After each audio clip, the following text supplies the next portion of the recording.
L'odeur de brûlé dans l'escalier est arrivée avant l'ascenseur. Lorsque la cabine s'est enfin arrêtée à son étage, le métal était chaud, comme si un tuyau brûlant venait de passer dans la cage d'ascenseur. Nikita a traîné à l'intérieur une boîte en carton qui lui arrivait presque à la taille, pensant que quelqu'un avait probablement encore fait cuire quelque chose avec la porte ouverte, et a appuyé sur le bouton. La lumière dans la cabine clignota, la caméra au plafond clignota brièvement avec un voyant rouge et s'arrêta comme si elle avait pris une image de trop. À ce moment-là, il ne savait pas encore que cette boîte serait la seule chose dans l'appartement qui resterait chaude même la nuit, lorsque le chauffage serait coupé pour maintenance. Bonjour à tous ceux qui écoutent cette histoire. N'hésitez pas à écrire dans les commentaires d'où vous l'avez écouté et si vous avez déjà ramené chez vous un objet chargé d'histoire, trouvé dans un marché aux puces, dans une boutique d'occasion ou dans le grenier de parents. Je vous souhaite une écoute paisible mais attentive. Nikita travaillait dans un bureau ordinaire, dans un service où l'on passait toute la journée à envoyer des lettres, à établir des rapports et à discuter des délais. Son salaire lui suffisait pour louer une chambre et envoyer chaque mois de l'argent à sa mère, qui vivait dans une petite ville depuis qu'elle avait eu un accident vasculaire cérébral. Les frais médicaux dépassaient ses moyens, alors le soir, il transformait sa chambre en petit atelier en ligne. Il accrochait des robes, des chemises, de vieilles vestes au mur, les photographiait et les mettait en vente dans une boutique vintage en ligne.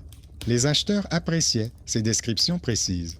Il mentionnait honnêtement toutes les coutures usées, les zones décolorées et les odeurs étranges. Il avait ainsi l'impression de rendre au monde ce que sa grand-mère couturière savait faire autrefois, elle, qui lui avait laissé un cahier de patron et l'habitude de glisser un petit sachet de lavande dans chaque vêtement. Cette boîte venait d'un autre pays. L'annonce indiquait « Mélange d'articles vintage sans tri ». Les photos étaient floues, mais Nikita distingua parmi la masse de chiffons plusieurs silhouettes qui pouvaient s'avérer être de bonnes trouvailles. Il a longuement réfléchi pour savoir s'il pouvait se permettre cet achat, mais il s'est finalement décidé. Les factures du mois étaient déjà payées, sa mère tenait bon pour l'instant, et certains vêtements de ce tas pouvaient valoir 3 fois plus cher pour des stylistes bohèmes. Il avait plus peur de perdre son logement que de risquer une dizaine de nouveaux vêtements. La pièce était exiguë. Un mur était occupé par une armoire qu'il avait trouvée gratuitement dans une petite annonce, l'autre par un rail avec des cintres. Sur le rebord de la fenêtre se trouvaient des boîtes de boutons, une boîte de craie et une pile de cahiers de sa grand-mère. Nikita posa la boîte au milieu de la pièce, coupa le scotch et l'ouvrit lentement. Une odeur forte lui monta au nez. Poussière, humidité, parfum légèrement sucré de laque pour cheveux et une fine note de lavande, comme si quelqu'un avait essayé de masquer la vieillesse du tissu avec un produit habituel. Sous tout cela, on sentait autre chose, indéfinissable, qui rappelait un tissu brûlé par un fer à repasser il y a de nombreuses années. Il commença à sortir soigneusement les vêtements. La première couche révéla des articles familiers, des chemises pour hommes aux poignets effilochés, des chemisiers pour femmes aux boutons manquants, des vestes à la doublure usée. Nikita rangeait tout en petits tas, essayait mentalement les modèles sur ses clients, notait pour lui-même ce qui partirait rapidement et ce qui resterait des mois dans le placard. Presque au fond, sous de lourds manteaux en laine, sa main tomba sur quelque chose de plus léger, mais dense. Il sortit une robe. Elle était longue, jusqu'aux chevilles, de la couleur du champagne décoloré. Le tissu ressemblait à de la soie épaisse qui avait réussi à survivre à des décennies sans se transformer en chiffon. Le corsage était légèrement plissé, avec une fermeture sur le côté et une large ceinture. Pas de décoration voyante, seulement une ligne de manches stricte et un ourlet soigneusement cousu. La robe avait une odeur très forte. La lavande et la poussière étaient non familières, presque domestiques, mais elles étaient de mélangées à une odeur de fer vieux et de fil légèrement brûlé, comme si elle avait été séchée trop près du poêle à une époque. Nikita passa sa main sur le tissu et sursauta. Il était chaud. Pas seulement pas froid, mais il conservait sensiblement la chaleur, comme s'il avait été exposé au soleil. Il retourna la robe et chercha l'étiquette. Sur la couture intérieure, il trouva un petit morceau de tissu avec des lettres décolorées. Il ne pouvait distinguer qu'une partie du nom de l'ancien atelier et les initiales du propriétaire, 2 lettres qui lui étaient trop familières. Il avait vu ces mêmes lettres pendant des années sur le cahier de dessin de sa grand-mère.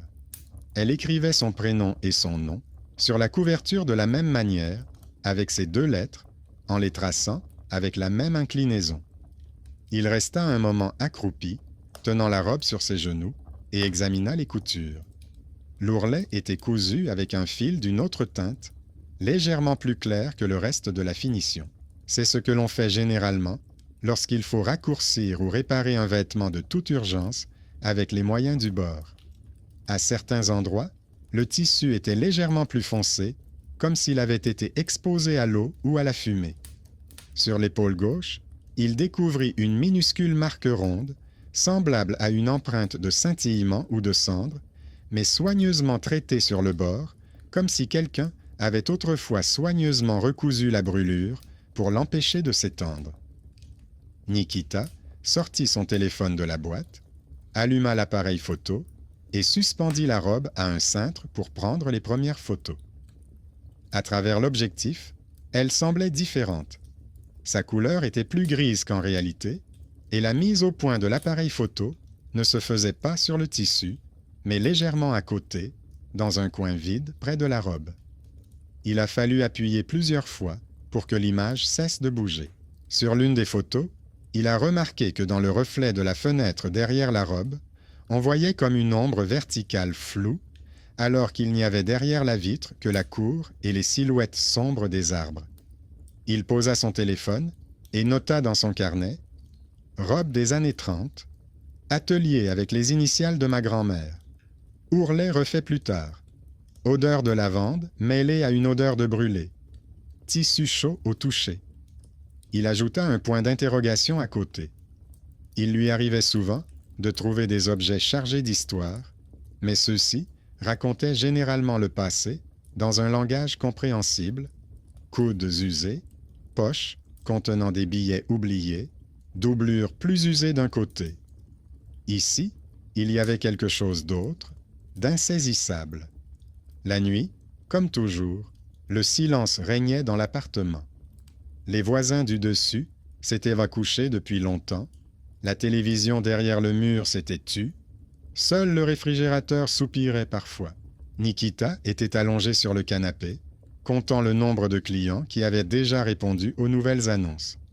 Il pensait que, s'il avait de la chance, les ventes de ce lot suffiraient à couvrir la dette pour les médicaments et à enfin remplacer le vieux lit de sa mère dans l'appartement provincial par quelque chose de plus sûr. Il avait l'habitude de tout régler avec des biens matériels, une autre vente réussie, un autre virement, un autre achat en pharmacie. Cela l'apaisait. Presque endormi, il entendit un léger bruissement. Il pensa d'abord que c'était le bruit des feuilles derrière la fenêtre ou quelqu'un qui ouvrait un sac dans le couloir. Mais le bruit était plus proche, plus doux, ressemblant davantage à celui d'un tissu effleurant un autre tissu. Il ouvrit les yeux. La pièce était sombre, seule la lumière d'un réverbère dessinait un rectangle terne sur le mur. Sur le fond de ce rectangle, une robe suspendue à un cintre bougeait à peine. La fenêtre était bien fermée, tout comme l'aération. Il ne pouvait y avoir aucun courant d'air. Nikita se força à se lever, s'approcha du rail et s'arrêta à bout de bras. Le mouvement cessa immédiatement. Le tissu resta immobile, comme il sied à un objet inanimé au passé inconnu. Il toucha délicatement l'ourlet. Il était toujours aussi chaud. Une odeur à peine perceptible resta sur ses doigts, non pas celle de la lavande, mais quelque chose d'acide, rappelant l'eau d'un vieux radiateur. Il essuya sa paume sur son t-shirt, resta encore un moment dans l'obscurité, puis retourna s'asseoir sur le canapé, décidant d'attribuer cette étrangeté à la fatigue et à ses nerfs. Le lendemain matin, il remarqua que la robe était suspendue légèrement différemment. Le cintre avait pivoté de quelques degrés, de sorte que le corsage ne faisait plus face au centre de la pièce, mais directement au canapé. C'était un détail insignifiant, mais après le bruissement nocturne et la chaleur du tissu, cela lui sembla trop significatif. Nikita remit le cintre dans sa position initiale, prit quelques photos supplémentaires en essayant d'ignorer la mise au point de l'appareil, puis publia l'annonce. Dans la description, il indiqua honnêtement « Odeur de lavande, conservée dans un vieux placard, à aérer ». La réponse ne tarda pas à arriver. Une styliste d'une autre ville, spécialisée dans les séances photo-rétro, lui écrivit en privé. Elle lui dit qu'elle cherchait depuis longtemps une silhouette comme celle-ci pour un futur projet et qu'elle était prête à acheter la robe sans négocier s'il la lui envoyait dans les jours suivants. Nikita, après avoir lu le message, ressentit un étrange soulagement. Avec l'acompte, la robe pourrait couvrir une partie de ses dettes et lui permettre de ne pas penser à de nouveaux achats pendant un mois. Il sentit que la peur habituelle pour son logement et pour sa mère s'estompait légèrement. Il passa toute la journée entre son travail et ses pensées concernant le colis. Pendant sa pause déjeuner, il se rendit dans le magasin de dépôt-vente où il déposait parfois ses affaires pour les vendre. La propriétaire le reconnut et jeta un coup d'œil aux photos sur son téléphone. Elle s'attarda plus longtemps sur la photo avec la robe. Elle dit que le style ressemblait à ceux que portaient les actrices avant la guerre et qu'elle avait vu un modèle similaire dans de vieux magazines. Elle a également remarqué que l'ourlet avait clairement été refait par quelqu'un d'autre, une autre main, comme elle l'a dit. Nikita a promis de repasser la voir à son retour du service de livraison et est sorti dans la rue avec une liste de choses à faire en tête. Le soir, il remonta dans l'ascenseur avec une autre boîte, portant un autre numéro, avec l'adresse de la styliste. Il posa soigneusement la robe au fond, la recouvrit de papier calque et de papier, ajouta un petit sachet de lavande par habitude, même si l'odeur était déjà suffisante. En scellant la boîte, il remarqua que le ruban adhésif semblait se coller sur une surface chaude. En réalité, le carton aurait déjà dû refroidir. Il posa sa main dessus pendant quelques secondes. La chaleur était uniforme, presque humaine. Avant de partir, Nikita vérifia une nouvelle fois l'annonce, le statut du paiement et le numéro du bon de livraison. Parmi les papiers sur la table se trouvait une copie du reçu de la boutique en ligne où il avait acheté le premier lot d'articles. Il parcourut à nouveau la liste des articles, manteaux, chemises, vestes. Il n'y avait pas de robe correspondant à cette description. La robe des années 30 ne figurait pas du tout sur le bon de livraison. Cela signifiait qu'elle n'aurait pas dû lui être livrée, qu'elle n'aurait pas dû se trouver dans son armoire, qu'elle n'aurait pas dû être dans la boîte près de la porte. Il glissa soigneusement le reçu sous le verre de la table de chevet, là où il conservait les documents les plus étranges de sa petite vie, de vieux billets, la première lettre de l'hôpital, une carte postale de sa grand-mère, lui souhaitant de faire les choses honnêtement.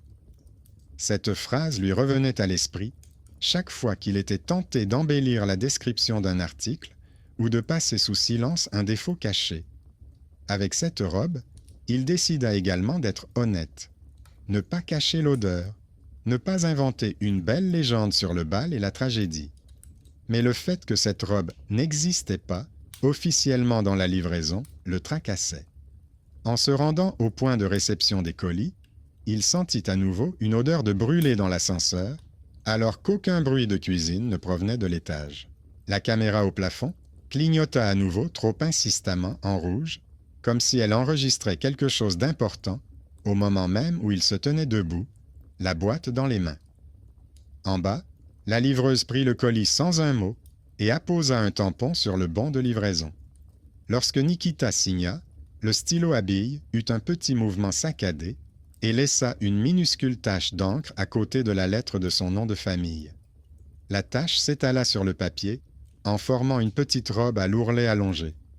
Pendant la nuit, Il se réveilla avec l'impression que la pièce était devenue plus grande, comme s'il y avait un peu plus d'air entre les murs. Il se leva et tendit l'oreille. Il n'y avait plus de bruissement de tissu. Le rail avec les affaires restantes était immobile. L'armoire, le canapé, la table, tout était à sa place. Mais dans l'autre coin, là où était suspendue la robe auparavant, il semblait manquer quelque chose de lourd, comme si un petit morceau d'ombre avait été retiré de la pièce.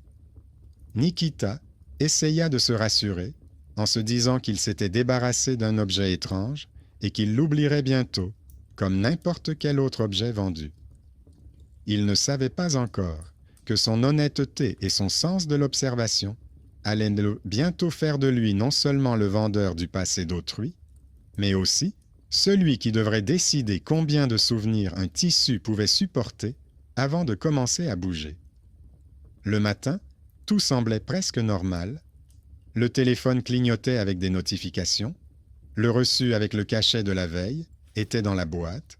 Les robes restantes étaient soigneusement suspendues sur le rail.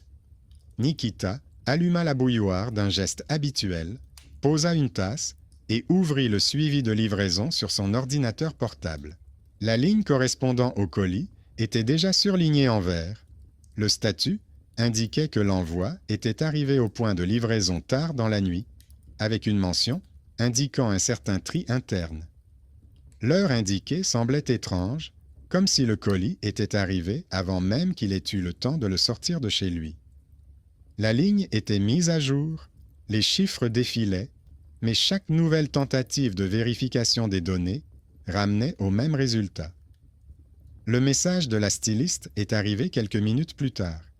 Elle écrivait qu'elle était venue au point de retrait le matin même, mais qu'on lui avait dit que le colis avait déjà été retiré sur présentation d'une pièce d'identité. Dans la colonne du destinataire figurait un nom qui correspondait au sien, mais avec des initiales que personne dans la famille n'utilisait depuis longtemps. Seule sa grand-mère écrivait ainsi lorsqu'elle signait ses patrons. La styliste a joint une photo de la page du registre des envois. Dans la ligne en face de son envoi figurait une signature ample, écrite d'une écriture désuète, sous laquelle quelqu'un avait mis un petit point, comme s'il avait laissé une trace avec la pointe d'une aiguille. Nikita regarda longuement la photo. Dans la marge du magazine, il y avait une empreinte de doigt à peine visible, comme une tache de crème ou de lotion.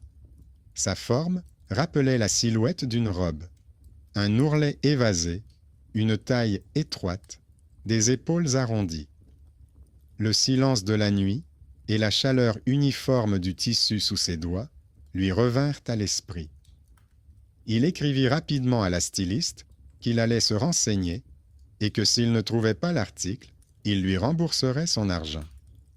Il était important pour lui non seulement de ne pas perdre sa cliente, mais aussi de comprendre comment son nom s'était retrouvé dans le magazine, comme si quelqu'un d'autre avait encaissé le paiement pour son travail à sa place.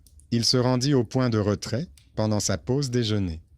Le chemin lui était familier. Traverser la cour avec le magasin, passer devant l'arrêt de bus où quelqu'un se plaignait toujours des horaires, jusqu'à un petit local avec une enseigne lumineuse. À l'intérieur, ça sentait le papier, la poussière des cartons et le café bon marché. Derrière le comptoir était assise une jeune fille vêtue d'un t-shirt uniforme. D'habitude, sa voix se noyait dans le brouhaha général. Mais aujourd'hui, c'est elle qui leva les yeux la première en voyant son reçu. Elle dit qu'elle se souvenait de ce colis, car le scanner s'était bloqué plusieurs fois sur ce code-barre. Elle avait alors dû saisir les données manuellement et faire une note dans le journal.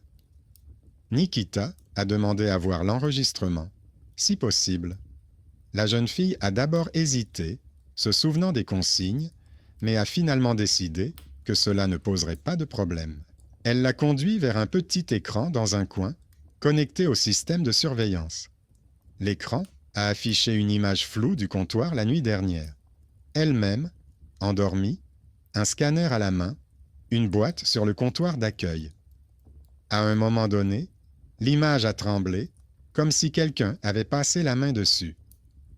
L'heure dans le coin de l'écran a sauté quelques minutes en arrière, puis est remontée comme dans le tracker le matin. L'enregistrement montrait la jeune fille se penchant vers la boîte, passant le scanner dessus, puis le reposant avec agacement et se tournant vers le journal. À ce moment-là, quelque chose d'étrange se produisit sur la bande.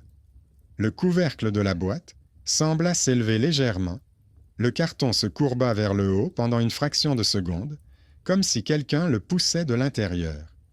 Puis, tout revint à la normale. La jeune fille ne remarqua rien. Elle se contentait d'écrire des chiffres et des lettres, en remettant de temps en temps ses cheveux en place. Nikita sentit ses mains se refroidir. Il demanda à revenir au moment où la boîte était emportée. Sur l'enregistrement, une silhouette en veste entra dans le champ, souleva la boîte et se dirigea vers la sortie. La caméra ne filmait pas le visage, seulement la nuque et la main, avec une tache blanche au poignet, semblable à une vieille cicatrice de brûlure ou à une marque de repassage sur du tissu.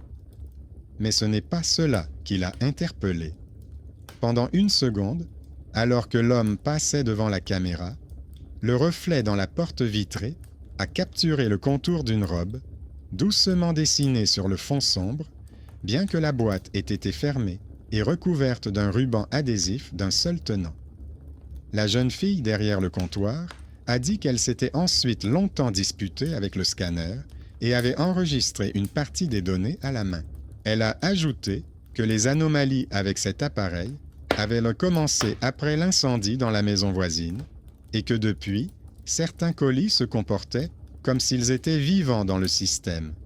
Ils apparaissaient 2 fois, disparaissaient, changeaient d'heure d'arrivée. Nikita remarqua que l'odeur de brûlé l'avait suivie depuis l'ascenseur jusqu'à cette pièce, comme si elle suivait des cartons et des documents précis, et non des personnes. En rentrant chez lui, il s'est arrêté dans un magasin d'occasion, comme il l'avait promis. La propriétaire était assise derrière le comptoir, en train de feuilleter une pile de vieux magazines de mode. Lorsqu'il lui a décrit en gros la robe qui avait disparu de manière étrange, son visage a semblé pâlir légèrement. Elle a sorti un vieux catalogue de sous le comptoir. À l'intérieur, il y avait des photos de mannequins en robe de soirée d'avant-guerre. Sur l'une des pages, une femme était représentée dans une silhouette qui reproduisait presque exactement sa trouvaille. Même ourlet, même corsage, même position des mains. En bas, en petits caractères, figurait le nom de l'atelier, avec les mêmes initiales que celles qu'il avait déjà vues sur l'étiquette et dans le cahier de sa grand-mère. La propriétaire dit se souvenir des rumeurs concernant l'incendie du théâtre pour lequel cet atelier cousait des costumes. Apparemment, l'une des couturières s'était enfermée à l'intérieur pour tenter de sauver une valise contenant les plus belles tenues et on l'avait retrouvée près de la porte de la cabine d'essayage, les clés à la main. Ces histoires avaient toujours semblé trop simples à Nikita, presque fantastiques, mais maintenant qu'il voyait la coïncidence des initiales, les traces de brûlure sur la couture et les étranges sauts dans le temps autour d'un seul objet, une inquiétude tenace s'était installée dans son esprit. Il ne voulait pas croire aux légendes, mais les objets qui ne figurent pas sur les bordereaux passent quand même de main en main et entraînent dans leur sillage une série d'incohérences. Un nouveau message l'attendait à la maison. La même styliste avait envoyé une photo de la vitrine d'un magasin vintage local où elle s'était arrêtée en chemin. Sur le mannequin au centre se trouvait une robe presque identique à celle qu'il avait envoyée. Elle écrivait qu'elle avait d'abord pensé que le colis avait simplement été intercepté et revendu. Mais en y regardant de plus près, elle avait remarqué que l'ourlet était cousu avec un fil d'une couleur légèrement différente et qu'il y avait une trace de brûlure soigneusement retouchée sur l'épaule gauche. Nikita savait qu'il n'y avait pas de telle coïncidence. C'était bien cette robe. Seulement, elle se trouvait désormais dans une autre ville, avec une étiquette de prix étrangère sur la poitrine. Il agrandit la photo. La vitrine reflétait la rue, les passants, la lumière des réverbères, et encore un détail, une tache à peine visible, presque translucide, derrière le mannequin, ressemblant légèrement au profil d'un visage penché vers le tissu. L'appareil photo du téléphone produisait un léger reflet, comme si le flash avait heurté quelque chose de brillant à l'intérieur du magasin. Les observations se faisaient plus fréquentes. Flash d'appareil photo, saut dans le temps dans le tracker, signature avec des initiales inconnues, tissu chaud et maintenant une vitrine dans laquelle la robe était apparue avant même que le colis n'ait été livré. Nikita ouvrit à nouveau le cahier de sa grand-mère. Sur l'une des dernières pages, un article de journal sur cet incendie avait été soigneusement inséré. Le texte indiquait que parmi les victimes figurait une couturière portant son nom et ses initiales, comme sur l'étiquette de la robe. À l'époque, il avait considéré cette coupure comme un simple document issu du passé familial, mais aujourd'hui, elle semblait faire partie d'une longue chaîne où chaque nouveau reçu, chaque journal de service, chaque enregistrement de caméra et chaque photo de vitrine rassemblèrent les morceaux d'une vie étrangère cousue dans le tissu. Le soir, lorsqu'il vérifia une nouvelle fois le suivi, le statut du colis avait changé. Le système indiquait désormais que l'envoi était toujours en cours d'acheminement et en attente de tri. L'heure d'arrivée avait de nouveau été repoussée, comme si quelqu'un feuilletait la vie d'un inconnu comme un catalogue et n'arrivait pas à trouver la bonne page. L'appartement était devenu étouffant, comme un atelier où les fenêtres n'avaient pas été ouvertes depuis longtemps. Pour la première fois depuis longtemps, Nikita se surprit à ne vouloir toucher à rien tant qu'il n'aurait pas compris quel souvenir payait chaque vente. Le soir venu, l'odeur de brûlé était devenue presque familière. Elle suivait Nikita dans l'escalier, dans l'ascenseur et même dans le minibus, où d'habitude, il n'y avait que l'odeur du caoutchouc et de la sueur des autres. À la maison, il ouvrit immédiatement son ordinateur portable et créa un dossier séparé. Il téléchargea les photos de la vitrine de la styliste, les captures d'écran du tracker, les photos du magazine avec la légende et scanna la coupure de presse de sa grand-mère sur l'incendie. Il disposa les impressions sur la table comme il disposait autrefois les tissus, ceux qui étaient impeccables d'un côté, ceux qui avaient des défauts de l'autre. Ici, tout ce qui ne correspondait pas à la logique habituelle était considéré comme un défaut. Il a remarqué une étrange verticale. Sur le reçu du point de livraison, l'heure du tampon machine était la même, mais à côté, dans le journal d'écart, une autre heure avait été ajoutée à la main. Le tracker indiquait une heure d'arrivée qui ne correspondait pas à celle indiquée dans le SMS du service de livraison. Sur la photo de la vitrine, près de l'étiquette de prix, l'appareil photo du téléphone avait accidentellement capturé le reflet du tableau d'affichage électronique avec l'horloge à l'intérieur du magasin. Les aiguilles étaient dans la même position que sur la vieille photo de cuisine de sa grand-mère, dont il se souvenait depuis son enfance. À l'époque, elle était accidentellement apparue dans le cadre lorsqu'on l'avait photographiée dans sa robe du dimanche. Les documents étrangers et les photos de famille formaient une ligne étrange mais persistante.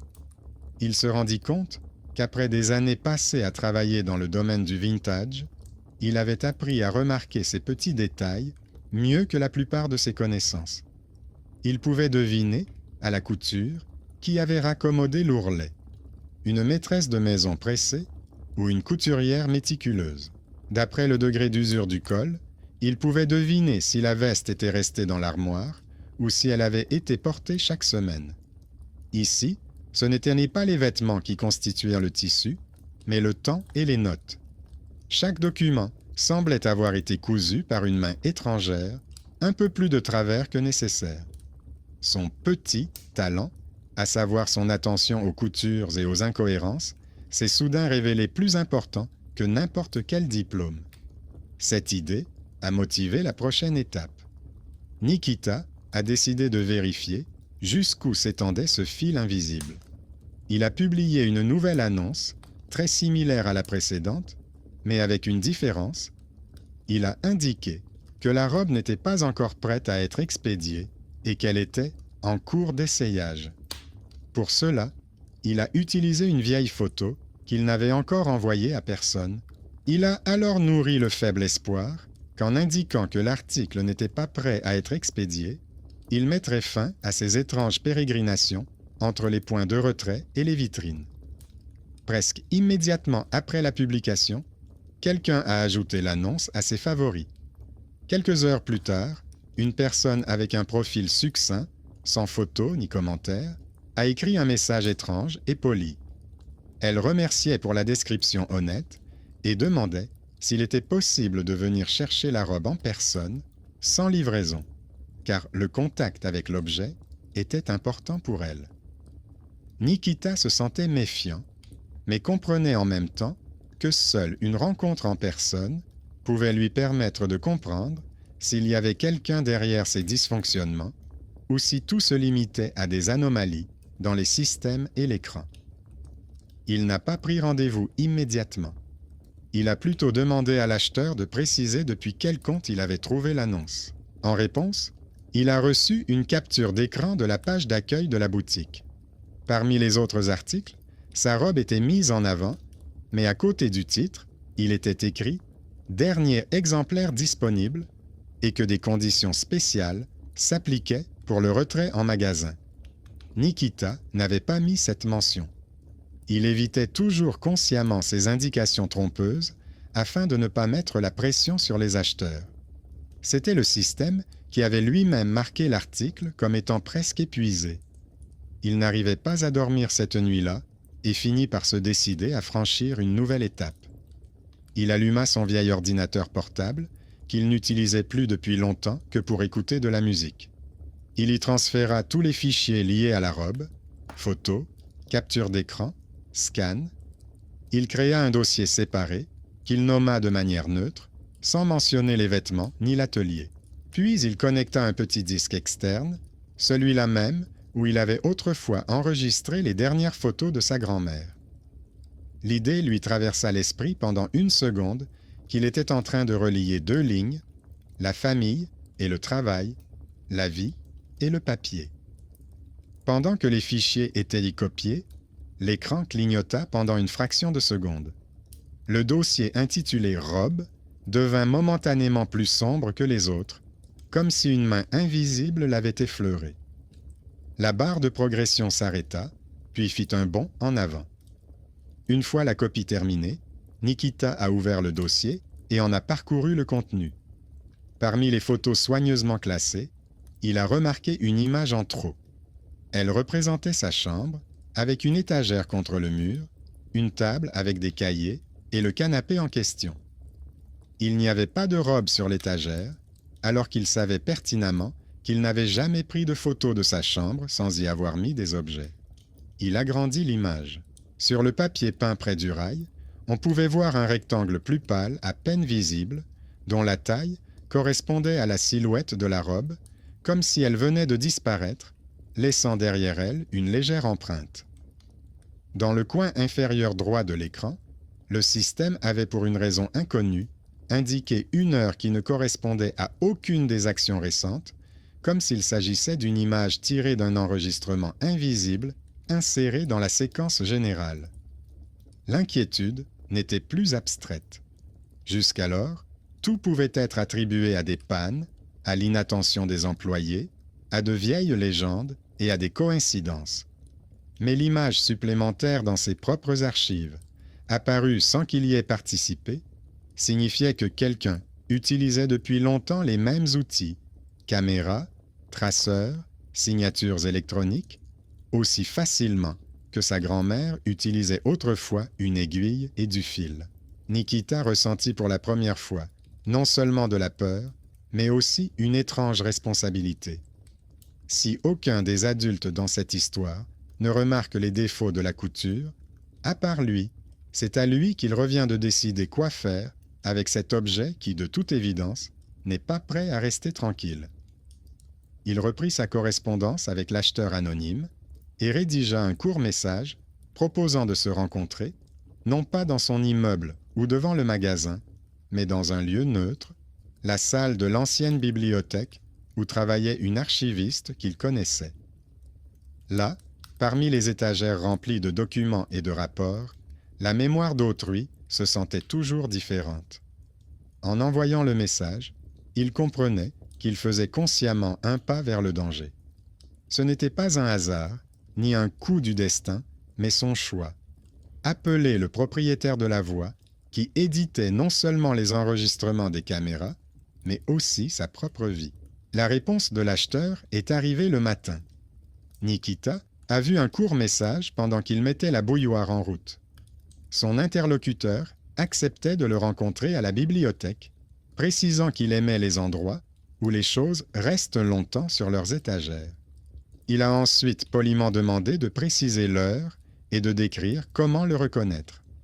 L'avatar était toujours vide. Une silhouette grise, aucune photo.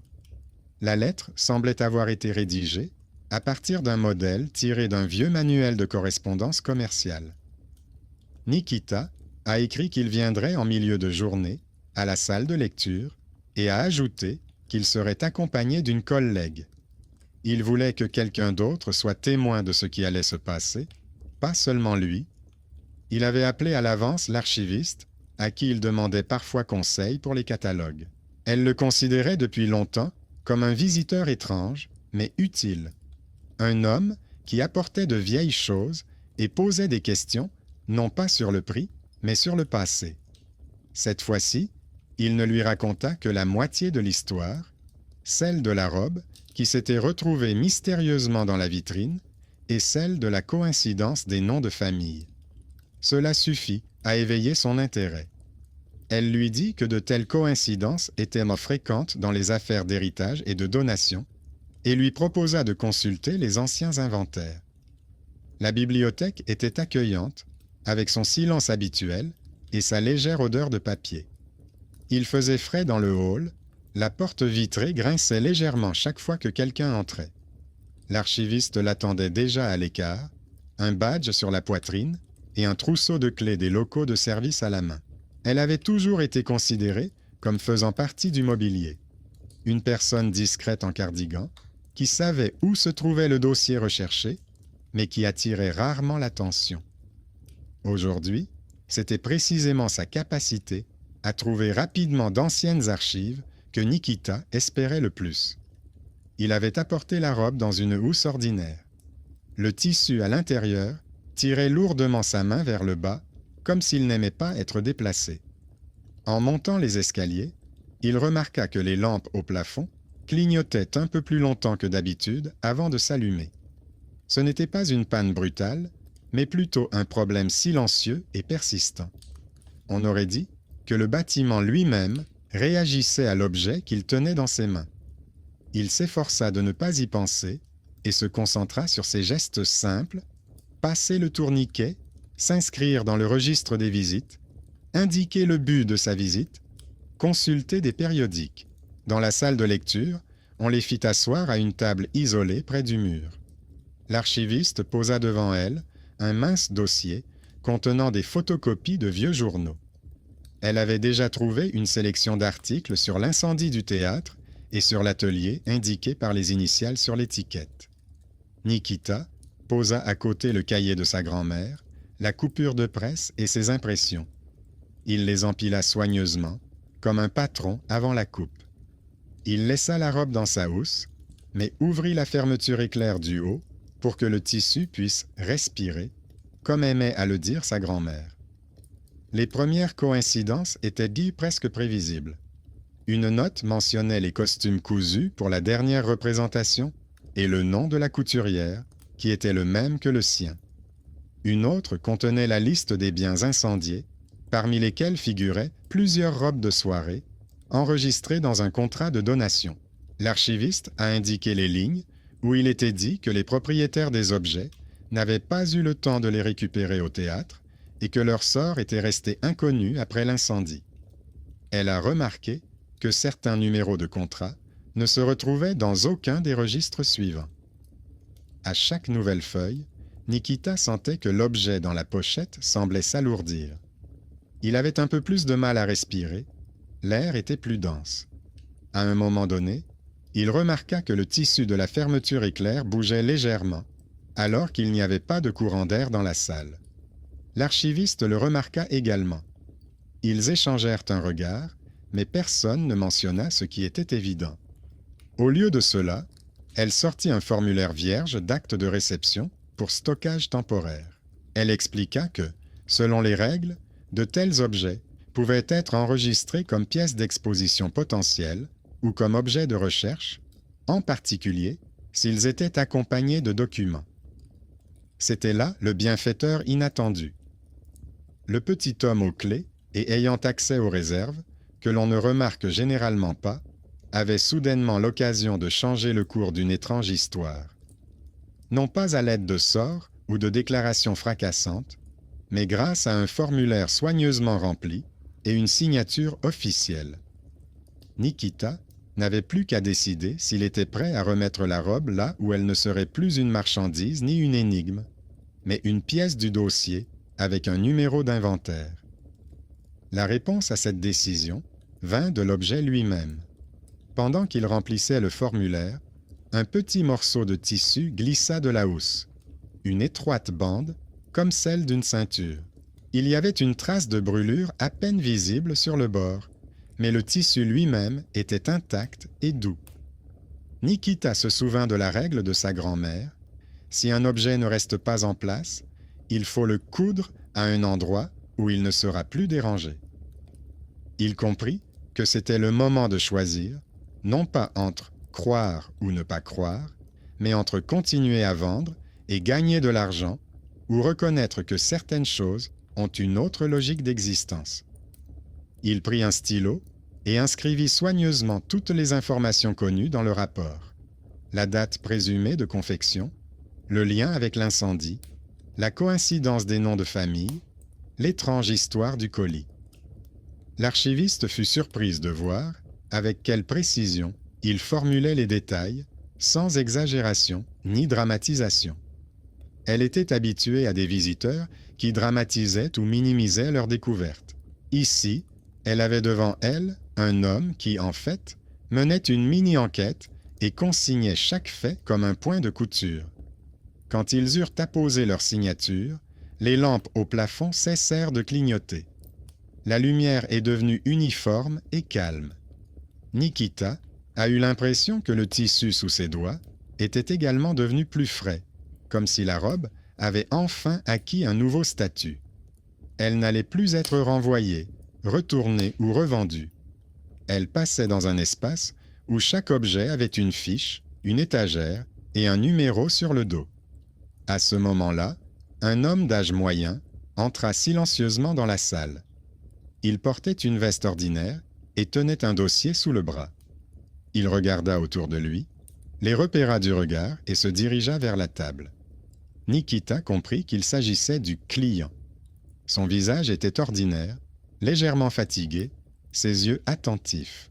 Il s'est présenté comme un chercheur spécialisé dans les archives théâtrales et a expliqué qu'il recherchait depuis longtemps des objets provenant du théâtre détruit afin de reconstituer une liste approximative des costumes.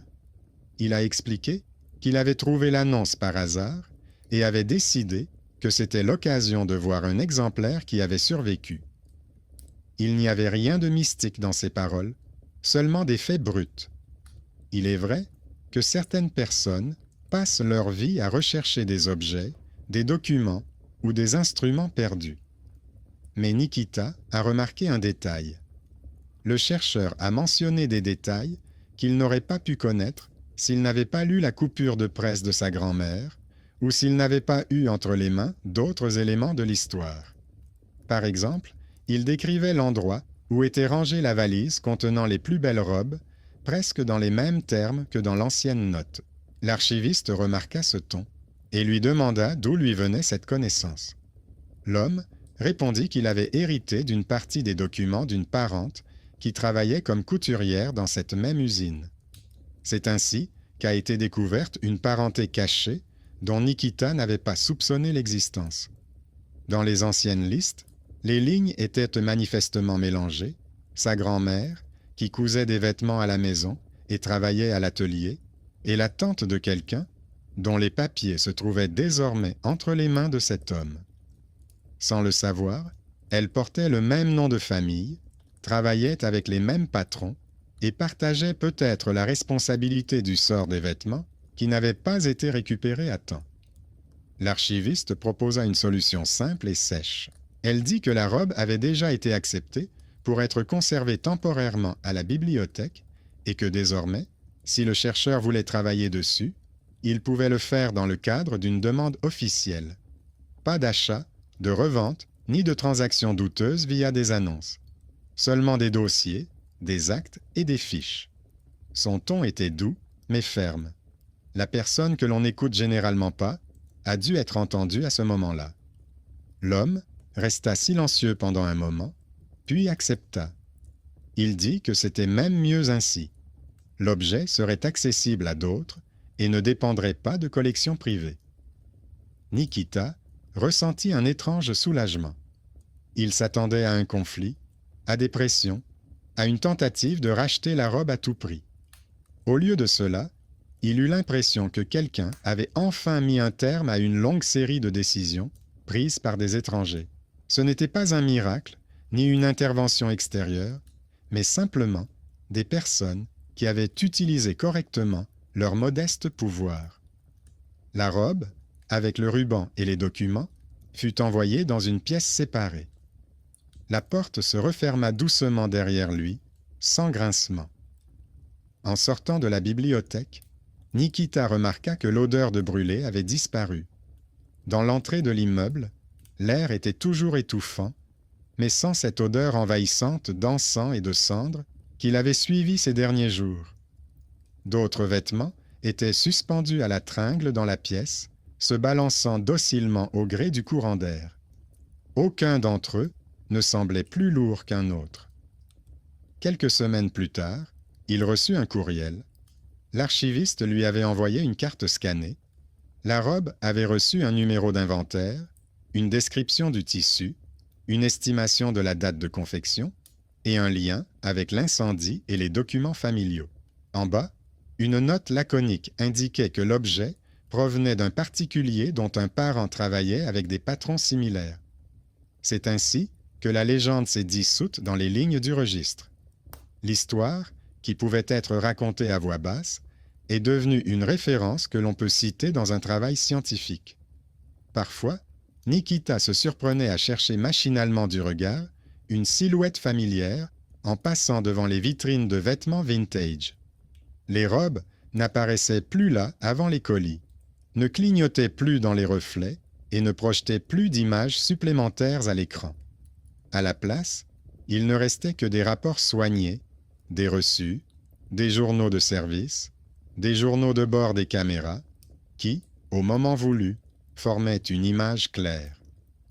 Ce qui était effrayant, ce n'était pas que l'objet vivait sa propre vie, mais la facilité avec laquelle on pouvait continuer à vendre cette vie sans poser de questions inutiles. Il est devenu un peu plus prudent dans le choix de ses travaux. Il regardait non seulement les coupes et les coutures, mais aussi les traces du passé. Initiales, marques étranges, coupures de presse glissées par hasard dans les poches. Non pas parce qu'il craignait que le mystère se répète, mais parce qu'il avait compris que chaque objet avait déjà une histoire et un prix qui ne se mesurait pas toujours en argent. Parfois, la justice n'est pas de punir les coupables ou de chasser l'ombre d'un étranger, mais simplement de décider d'arrêter de traîner ce qui demande depuis longtemps à être rangé sur une étagère, dans le silence. Il a tout de même conservé les fichiers contenant les photos de l'appartement. Dans l'un des dossiers se trouve encore cette étrange photo où la robe semble avoir été découpée dans l'espace, laissant derrière elle un rectangle pâle. Mais aujourd'hui, ce n'est plus une menace ni une énigme, juste un rappel que même les objets les plus silencieux peuvent parler si on les écoute. Non pas par des murmures dans l'obscurité, mais par des lignes dans des documents que quelqu'un a soigneusement remplis et mis de côté en attendant des jours meilleurs.